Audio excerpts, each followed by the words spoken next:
It's one small step for Out for the, out for the, out for the.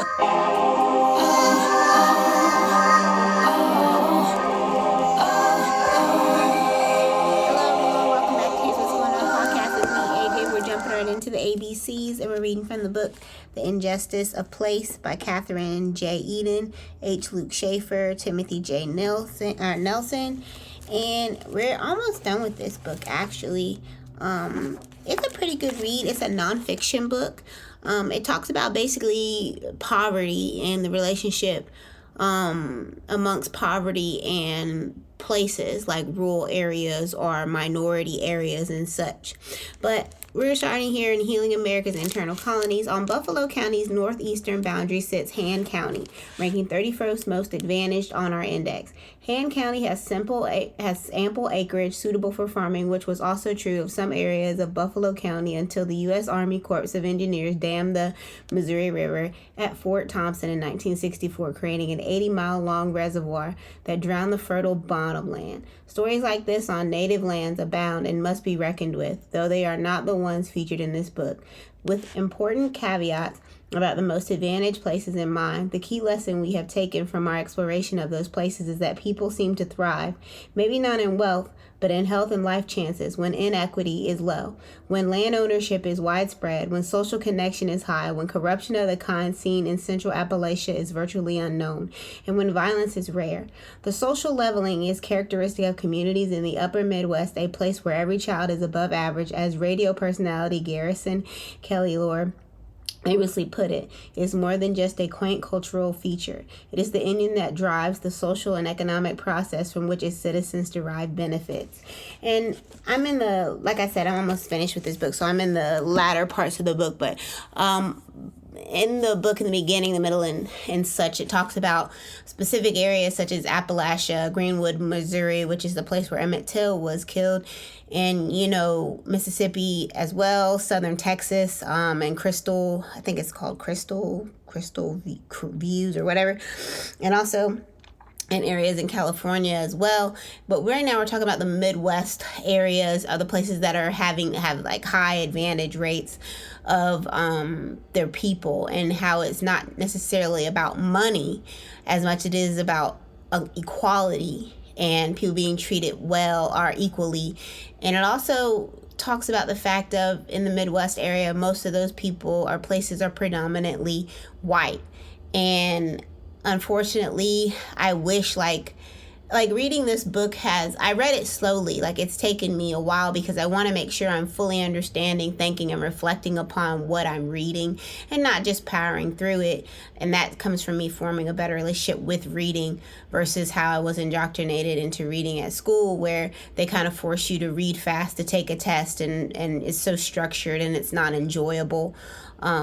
I don't know how you expect kids to enjoy something that they have to be pressured into taking a test on, so you can constantly test how competent they are when it's only a certain facet of competency. But that's neither here nor there.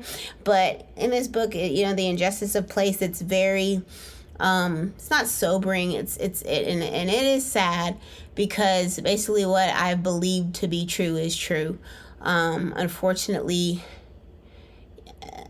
unless you are a certain ethnicity in this world, it's not built for you to be successful easily. And if you are definitely living in these, but definitely I think a lot of the information that we get told societal wise is not necessarily true either. When we look at the statistics and the research and the numbers, it's reading that a lot of the rural white areas are the ones that are the most affected, and most affected by poverty. And in those areas, the crime rates are high, just as high as the areas with which they tell you where minorities are as well. So when we're talking about, these things and throwing these numbers around, and we're listening to the news, and that's verbally said in quotes, do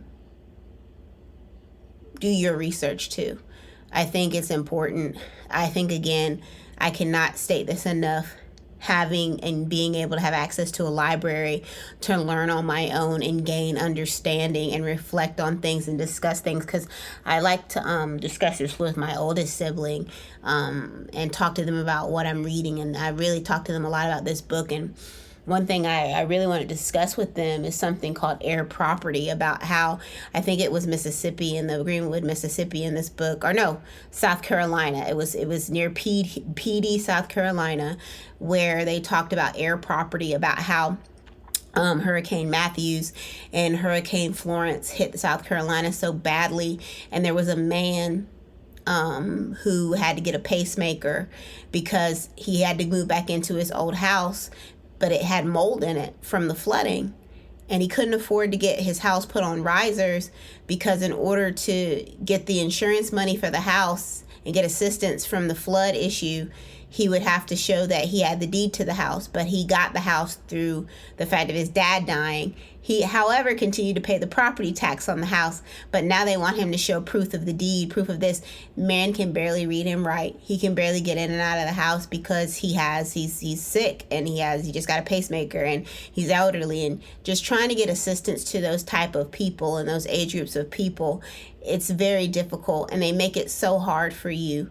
And they call it air property, HEIR, air property, and how it's different than owning it, because if there's no will and all this, it's just so much. It's designed. It's not a glitch. It's a feature, and the more I realize that it's done that way on purpose to affect others more than some, it can be disheartening. But at least I know what my enemy has against me. In order to work toward being successful, you have to know what you're up against. And I'm grateful in learning and continuing to learn more. And I'll read more books, hopefully similar to this, so I can gain more knowledge about how to play the game. Because once I figure out how the game is played, I can play the game better and play to win. But yeah, moving on to this actual podcast, we're talking about, can listening move you to love? This is a beautiful article about listening to hear versus listening to respond, and how it's both beneficial to the listener and the talker. When I get to spend time with my friends and family, I always try to set the intention of being present. It doesn't always work, but I do try to set that intention. I got to see my best friend, and I asked them about what they were reading, and they started to tell me about all the books they're reading, and also they had how they have been basically journaling about the books they read. And it's the coolest shit I've ever seen. They have pictures, and they made it's like a scrapbook journal of books that they've read, the books they're reading. And this person's a traitor, and they did this in the book. And I'm just oh, that's really cool. And they have a picture of the person, and they circled them in red and wrote traitor on there. It's really cool.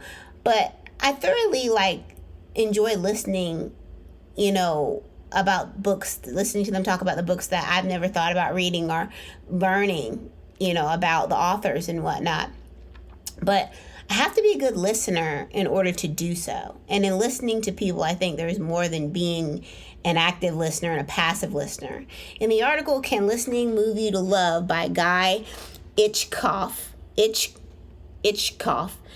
PhD, they discuss Kama Muta, defined as moved by love. And if I'm pronouncing it incorrectly, forgive me. I'm trying. This is used to describe the kind of listening where you can feel another person actually tracking your thoughts, interested in where they lead. As a person who's around people who don't make eye contact when we talk, and that's how I kind of grew up, I come off as passively listening sometimes, but or not listening at all. But if you know me, you just know that I didn't grow up with basically making eye contact a lot in my family. But I've honed the skill of forming and cultivating long-lasting relationships with people because I do listen well. And I listen not just actively, but lovingly, I guess. I don't know, why I'm a good listener when it comes to people I care about, because when it comes to work stuff, you may have to tell me twice, maybe thrice. But again, this article is great. It truly represents such a concise understanding of the deeper level of listening and how beneficial it is, not only for, the person who's talking, but also for the person who's listening. And I think it's really good. Moving on to what I'm happy and grateful for. I'm grateful for the new Naturalista dolls now being at Walmart. Some people have decided to go to Target. I'm not going back for many reasons. However, I waited for almost 3 months for them to finally get the Naturalistas dolls. And I had to run to Target or not Target, but Walmart this morning, and I was able to get my hands on these dolls. I saw them and my mouth dried. I was like, like they had them and the new clothes and everything. It was beautiful because usually they put the Naturalistas dolls in a different place, separate from Barbies, but now they're at the end with the like rainbow high dolls and Barbie, which is where they belong. And so I was able to get one. And you know, the new Naturalista dolls are even more beautiful. The accessories are great. I picked up one so far, and at the price point for both the dolls and the accessories being set at like $12 to $13, that's a pretty good price considering. And the Naturalista dolls have such special touches. Like this doll is named Dana, and she said Dana hair textures 3C. I think that's just like such a just a great concept. And of course Dana has her story. Dana is an LA native and owner of Naturalista's Icon Salon. With a degree in business and training from a top beauty school, Dana is leading natural hairstylist, a businesswoman, a fan favorite. Dana is affectionately known by clients as the Coil Whisperer, and basically she's like motto, be proud of your crown. And then hairstyle, half up, half down, wash and go ponytail.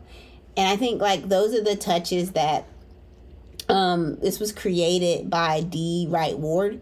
She's an African-American entrepreneur, a business development executive on Purpose Toys and creator of Naturalistas. And I remember when I first found the Naturalistas hair salon, and I bought that immediately, and I was like, oh my gosh, this is the best thing ever. And so I got that, and then I also bought the male barber. I wish I had the barbershop kit, but I feel like I could probably function the beauty shop one as barbershop as well if I just cover it in like a different color, because it is pink. But yeah, I think beautiful dolls.